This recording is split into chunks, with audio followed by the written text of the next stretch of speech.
السلام علیکم ورحمۃ اللہ وبرکاتہ۔ بچوں، آج کا ہمارا ٹاپک ہے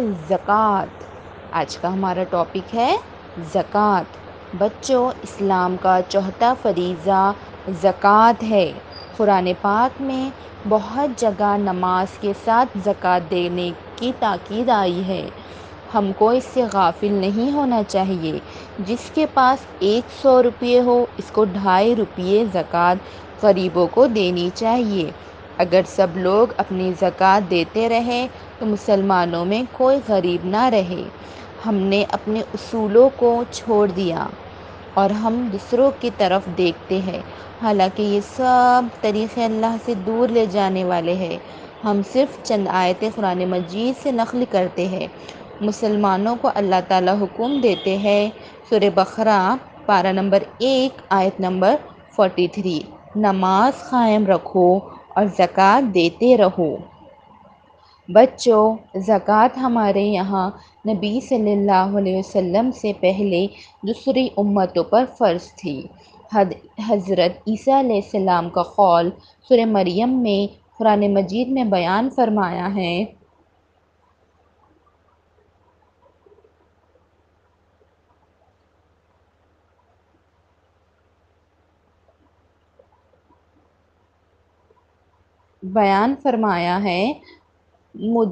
مجھے حکم دیا گیا ہے نماز کا اور زکوٰۃ کا جب تک میں زندہ رہوں۔ بچوں، لوگ یہ سمجھ کر زکوٰۃ نہیں دیتے کہ پیسے خرچ ہو جائیں گے، حالانکہ اللہ تعالیٰ اس کو بڑھاتے ہیں۔ یہ اللہ کا وعدہ ہے قرآن مجید میں، اور بچوں، اللہ میاں کا وعدہ غلط نہیں ہو سکتا۔ اللہ پاک خود اس کی مثال دیتے ہیں، لو سنو، سورہ بقرہ پارہ نمبر 3 آیت نمبر 261۔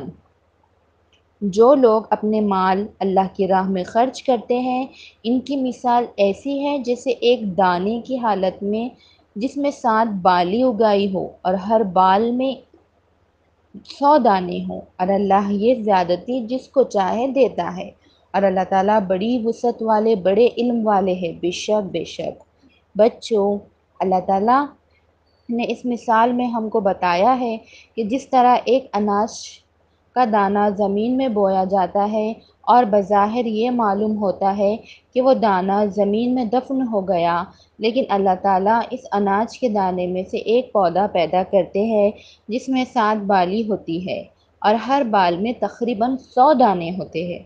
اسی طرح جو لوگ زکوٰۃ دیتے ہیں یا خیرات دیتے ہیں تو بظاہر یہ معلوم ہوتا ہے کہ وہ پیسہ جاتا رہا، وہ پیسہ